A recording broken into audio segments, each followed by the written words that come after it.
Kopumā mēs esam paaugstinājuši apgrozījumu par 50%. Tā visvairāk iemācīties, ka tu reāli sāc darīt kaut ko. Ja nu skatīties ir viens, bet darīt kaut kas cits. Tu vari jebkurā brīdī izmainīt savu nišu, sākt pavisam kaut ko citu darīt, un tu zinās pavisam no A līdz Z atkal ko darīt. Kas Latvijā ir lielākais autoservis? Es nezinu, kurš ir lielākais, bet mēs noteikti esam labākais. Okay.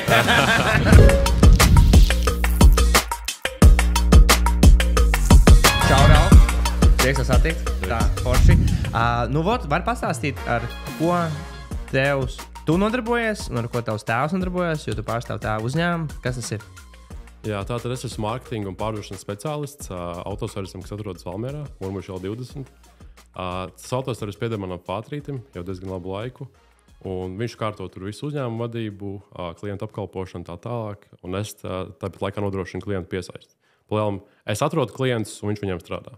Super. Un mēs kā autoservis remontējam mašīnas. Kas bija tā problēma, kāpēc tu un tētis vērsāties pie mums? Jā, palielam lieta tāda, ka sākās palielam ļoti liela konkurence ir autoservis vispār industrijā. Un mums sākās problēmas ar klientu piesaisti. Visi klienti, kas brauc pārstrādāja tikai tā klientu bāzi, kas ir laika gaitā uzbūvēta, un nebija nekādi jauni klienti. Un vienā brīdī vienkārši tas iegriez, un lēnām sāka apgrozījums kristies. Un tieši tajā periodā uzrakstīja. Okay. Man bija tā kā naudiņa iekrāt kaut kāda, un es domāju, palīdzēšu pātrītim, un tā mēs uzsākām sadarbību. Un caur IG, vai ne? Caur Instagram? Instagramā, jā. Jā. Tas mums ir tas ir tā kā mūsu strateģija, DM chatings. Cilvēki, kas piesako, cilvēki, kas nolaiko, cilvēki, kas komentē, kad uzsāk kaut kādu chatu. Liekas tā kā pa čomam nevis. Jā. Ok, un kas ir noticis, kad sākām strādāt, kas ir bijušas tās izmaiņas, ko es iegūšu, kas ir pamainījies? Pats galvenais, ko es gribētu izcelt, ko es ieguvu, ir es pats neatkarīgi no jums iemācījos strādāt Facebook platformā, kā tieši metēdas. Es tagad ļoti labi no A līdz Z orientējos, kā palaist reklāmas, kā uztaisīt viņas, kā tos KPI lasīt, kas skaitas labas, kas sliktas reklāmas. Un pavirs tam es iemācījos pārdošanu. Es iemācījos, kā pareizi piezvanīt klientam, kā uzsākt sarunu.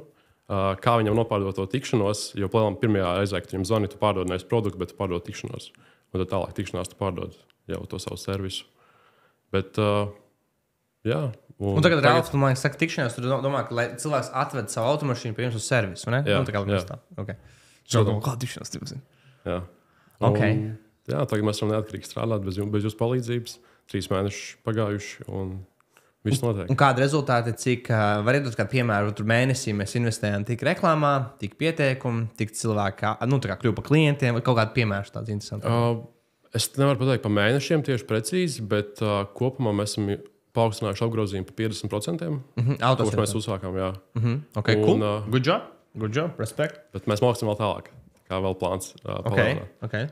Vienkārši tagad mēs mēģinām vairāk maksimizēt to darba resursu, kas mums ir. Bet katrā ziņā mēs reklāmās ielikām pagaidām, man liekas, pat 2 mēnešiem štuku. Tikai 2000, jā? Jā. Okay. Mēs tā ļoti saudzīgi. Okay. Mēs noteikti visu laiku mums tā kā iet, neiet.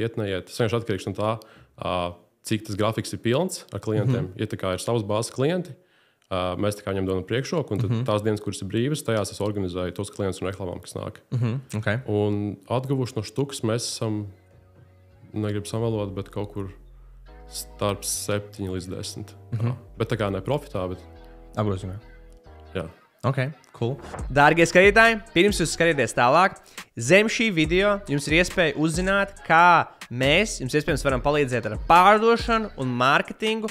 Tur ir sagatavota prezentācija, kurā jūs redzēsiet jaunākās tehnoloģijas, stratēģijas un metodas, kā mēs esam palīdzējuši simtiem klientu no visas pasaules iegūt vairāk klientus, pārdot vairāk un sasniegt savus mērķus. Tāpēc, ja tas ir aktuāli, zem šī video aprakstā vai arī komentāros tu vari atrast šādas saites, kur tu varēsi par šo uzzināt. Bet tagad atpakaļ pie šīs foršās epizodes. Un cik izmaksā viens pieteikums, kas piesakās, kad interesē autoremonts? Pieteikums šitām pēdējai kampaņai, kas mums bija, pēc statistikas rādas 15 eiro, bet ir lētāk, tāpēc, ka tur nav ieskaitīti tie pieteikumi, kas raksta caur Messenger. Okay. Tā kā es teiktu, kaut kur starp 9, 10. Okay. Un es arī atceros tev, kad jūs laidāt kampaņas, tas tie pirmie piedāvājumi, man liekas, ka negāja. Un tad, kas bija, kad tur palaida kampaņas, man liekas, ka negāja, un pēc tam kaut ko pamainījāt, taisījāt jaunu. Kas bija tas piedāvājums, kas strādā, ja? Kas vislabāk likās, kas strādā?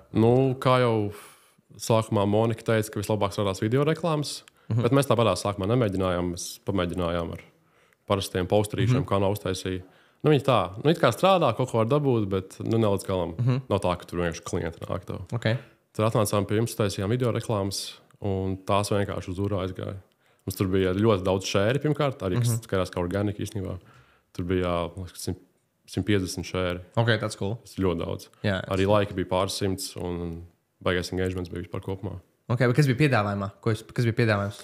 Piedāvājumā mēs vispār, kā tāds piedāvājums mums ir vairāk, mēs piedāvājam klientiem iziet apskati viņu vietā pēc auto sagatavošanas, kas savā ziņā viņiem ietaupa laiku, mazliet raizes arī samazina. Vēl mēs piedāvājam viņiem maiņas auto, kas ir tāds, man liekas, killer deals vispār. Jo ļoti daudz klienti, kas pie mums brauc, viņi nebrauc tieši no Valmieras, viņi brauc no citām pilsētām.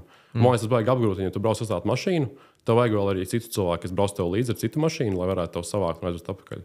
Tā tu vienkārši atbrauc savāc. Jā, paņem jūsu auto, nu, tā, jā, un vēl pēc tam bez maksas. Tas vairāk tā kā pārdošanā tieši strādāju. Tu viņam zvani, no kurienes esi, rūjieni, ok, un mēs tev iedot maiņas auto bez maksas. Super.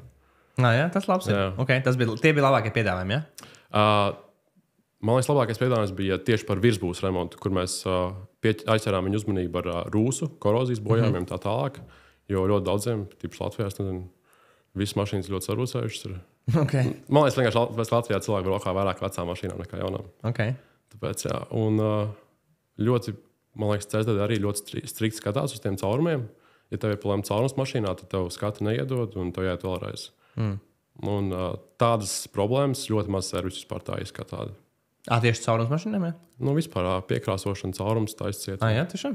Jā, nav daudz tā. Okay. Nu, labi, varbūt nav tā, ka nav daudz, bet nav daudz, kas taisa to ļoti kvalitatīvi. Tā, ka izstāsta, ka tur vispār nekas nav bijis taisīts. Ok, sapratu. Okay, cool. Kas tev ir šis, varbūt, visvērtīgākais? Tev bija menedžers, kurš ar tevi strādāja, palīdzēja reklāmas izveidot, kampaņas palaist un saprast, ko tur darīt.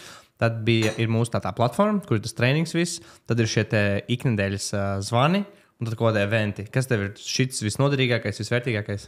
Es laikam visvairāk gribētu izcelt tieši to darbu ar menedžeri.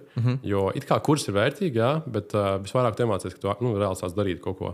Jo skatīties ir viens, bet darīt kaut kas cits. Un kad tu ej kopā ar menedžeri visam cauri, no A līdz Z, tu lēnām jau sāc saprast, kā viss strādā, kad tu jau to redzi jau kuro reizi, to pašu Facebook kāds platformu. Un tad vienā brīdī tu tāds, man nemaz īsti nāk, tu menedžeri, vai es jau pastrādu visu darīt. Un tas arī mūsu mērķis ir. Mūsu mērķis ir tāds, ka palīdzēt, izdarīt kopā, un tad arī palīdzēt iemācīt, un palīdzēt, lai jūs to varat darīt laiku. Jo mums tāda filozofija, ka mēs vispār neticam, ka, ja tev uzņēmums neapgroz, tur nezinu, 500 vai vairāk tūkstoši mēnesī, tad kaut kādu aģentūru ņemt, kaut kādā mārketinga sfērā. Tikai dēļ tā, lai ātri to zināšanu iegūtu. Lai gluti iegūtu. Un tas ir reāls piemērs, ka mums te nāk to šovu. Ka nāk tie cilvēki, kas reāli ir aģentūrās, kas ir aģentūra, vai ne? Kā mārketinga, kur viņi stāsta, ka viņiem vidēji darījumi ir sākot no 30,000 uz augšu. Tāpēc, ka tajā biznesa modelī ar tādiem klientiem var strādāt. Tur ir reālais feature, kad tu vari strādāt. Kad tu outsourcē to vienu pakalpojumu. Jā, vēl viens vēl gribu piebilst par šādiem uzņēmumiem, kas tur, apgroz 15K mēram vidē mēnesī.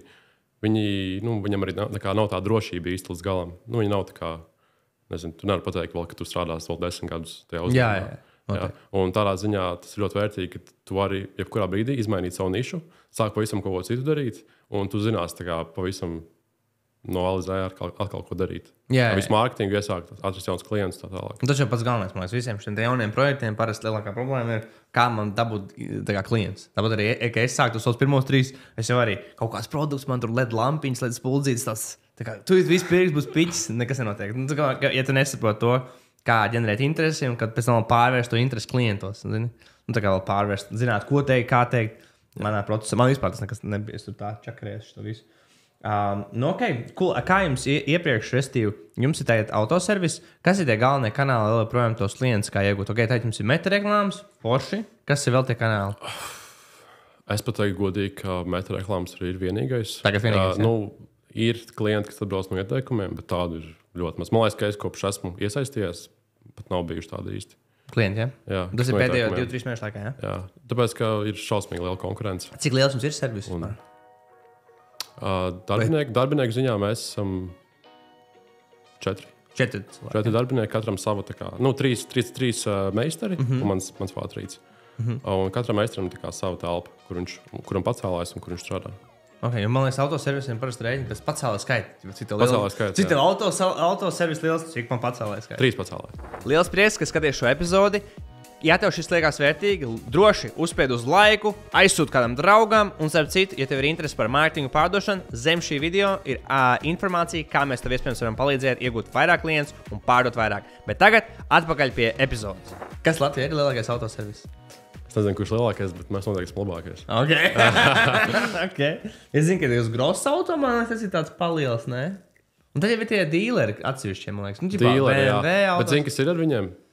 Viņiem ir tā, ka šitie uzņēmumi, kas pērk jaunas mašīnas, viņi arī parakst līgumu, kad, nezinu, nākamos 5 gadus pie viņiem ir jā, tas viņiem baigi tāds, man liekas, labs. Viņi arī ir maksāt spējīgi, un tur arī, protams, nauda ir. Ja viņiem vajag, viņi uzcelt, nezinu, vēl tur 2 ākas, ko remontēt. Jā, man liekas, tas tāda baigi atšķirība, jā.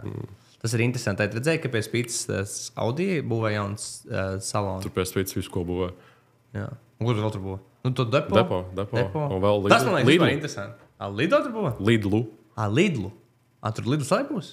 Tur visu kaut kā, un vēl, man liekas, tur kaut kāds... Nē, un pat depo vispār liekas interesanti. Viņiem sanāk pāri ielē ir jau veikums, tad vēl vien otrā pusē. Jā, man liekas, viņš būs tagad 3 reizes lielāks nekā tas. Viņš būs daudz lielāks. Nu jā, tur viņš bija tāds maziņš.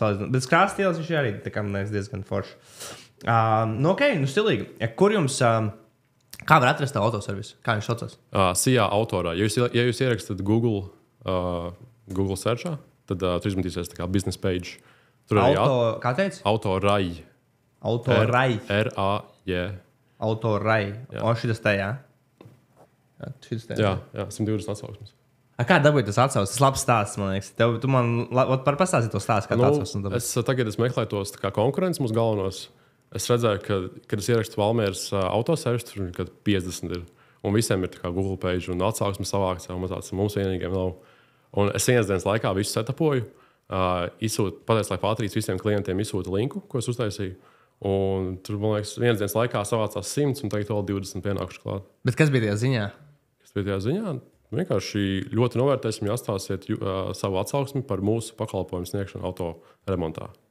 Kaut kas tāds. Un visiem raistīja. Tas labs. Man liekas, vienā dienā 100 reviews dabūju, ne? Jā. Tas bija labs, es atceros. Tu man skolā platformā ielikt. Man patīk. Ok, stilīgi. Tad es tieši šeit. Un ja kādam vajag autoservisu Valmierā, tad ziniet, pie kā jāgriežās, ne pie kā cita. Tā, Ralf, tas tev paldies par tavu laiku. Jā, let's go.